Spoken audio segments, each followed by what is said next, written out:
পর্বের শুরুতেই দেখা যায় চৌধুরী বাড়িতে অখিলেশ ও ঋতুজার বিবাহবার্ষিকীর অনুষ্ঠানে সাজসজ্জায় ঝরমরে পরিবেশ।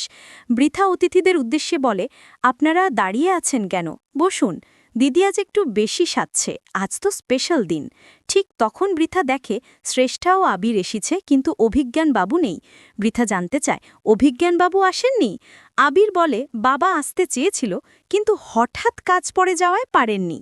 এই কথা শুনে কম্পাসের মনে প্রশ্ন জাগে, দাদু সত্যিই কাজের জন্য আসেনি, নাকি খবরের কাগজে ছাপা সেই ছবির কারণে লজ্জা পেয়ে আসেনি? যদি সত্যি আমাকে মন থেকে মেনে নিত, তাহলে নিশ্চয়ই আসত। এদিকে ফোনে অখিলেশ চৌধুরী কথা বলছে অভিজ্ঞান দত্তের সঙ্গে। অখিলেশ বলে, কম্পাস এখানে এসেছে, ও কি কিছু জানে না তো? ছোটবেলায় ও আর ওর মা বাবার সঙ্গে যা করা হয়েছিল তা যদি মনে পড়ে যায়। সে যোগ করে, ওর বাবার নিখোঁজ হওয়ার পেছনে আমরাই দায়ী, এটা এখনো বুঝে ওঠেনি হয়তো, কিন্তু ও বুদ্ধিমতী মেয়ে, দেরি হোক তা সেরে ঠিক জেনে যাবে। অভিজ্ঞান ঠান্ডা গলায় বলে, ও জানার আগেই ওকে এমনভাবে জালে ফেলতে হবে যেন আর উঠে দাঁড়াতে না পারে।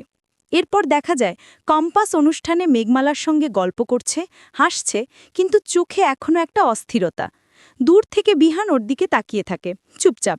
এদিকে মাহি বলে মোনালিসাকে, তুমি একদম টেনশন নিও না, একটু পরেই নাটকটা শুরু হবে, তুমি ছোড়দা ভাইয়ের সঙ্গে পারফর্ম করবে। মোনালিসা হেসে বলে, তোমার কথা বিশ্বাস করে সাজগোজ করে এসেছি। পরবর্তীতে ঋতুজা মঞ্চে আসে, অতিথিরা তাকে শুভেচ্ছা জানায়। ঠিক তখন অখিলেশ আস্তে আস্তে বলে, সব শুভেচ্ছা কি শুধু আমার বউয়ের জন্যই রাখবে? আমাকেও তো কিছু দাও। হঠাৎ মুক্তি এসে বলে, আর তোমার শালি কেমন লাগছে? গলায় দামি হার, ঝলমলে পোশাক। ঋতুজা চমকে তাকিয়ে থাকে, এই হারটাই তো অখিলেশ তাকে কিনে দেওয়ার কথা বলেছিল। ঋতুজা জিজ্ঞাসা করে, মুক্তি, হারটা কোথা থেকে নিলে? মুক্তি হেসে বলে, তোর অ্যানিভার্সারিতে পরব বলে নতুন কিনেছি। ঋতুজা বলে, অখিলেশটা আমায় এই হারই দেওয়ার কথা বলেছিল।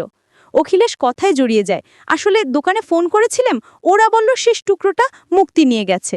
পরিস্থিতি কিছুটা বিব্রতকর হয়ে ওঠে। এরপর দেখা যায় বাড়ির পেছনের বাগানে চৌধুরী সাহেবের সহযোগী এক বিজ্ঞানী গোপনে কাজ করছে, মনে হচ্ছে বড় কোনো গোপন প্রজেক্ট চলছে।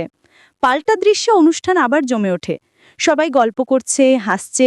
ঠিক তখনই মাহি হঠাৎ পিছন থেকে কম্পাসকে ধাক্কা দেয়। গ্লাসের শরবত ছিটকে পড়ে এক গেস্ট কাকিমার দামি শাড়িতে। কাকিমা রেগে বলেন, এত দামি শাড়ি নষ্ট করলে? কে তুমি? কম্পাস হাতজোড় করে বলে, আমি ইচ্ছে করে করিনি, কেউ আমাকে ধাক্কা দিয়েছিল। কিন্তু কাকিমা শুনতে চায় না, বলে, তোমাদের মতো মেয়েরা বড়দের সম্মান করতে জানে না।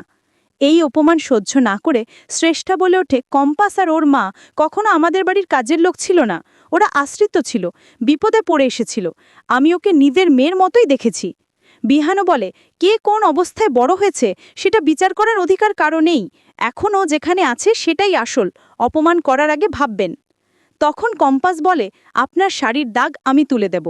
ও একটা কাপড় আর ফরম্যালিন মিশিয়ে তৈরি করা সলিউশন দিয়ে দাগ মুছে দেয়। কাকিমা বিস্ময়ে বলে, কি আশ্চর্য, একদম দাগ নেই, এটা কোন কোম্পানির? ঋতুজা গর্ব করে বলে, কোনো কোম্পানি নয়, কম্পাস নিজে বানিয়েছে। এরপর কম্পাস শান্ত কিন্তু দৃঢ় কণ্ঠে বলে, আমাকে আপনি যত খুশি কথা শোনাতে পারেন, কিন্তু আমার মাকে অপমান করলে সেটা আমি মেনে নেব না। এটা বলেই কম্পাস চোখের জল মুছে সোজা বেরিয়ে যায়। বাইরে গিয়ে বলে, কম্পাসের সঙ্গে টক্কর দেওয়ার যোগ্যতা তোমাদের নেই, আমি যে কাজের জন্য এখানে এসেছি সেটা করবই।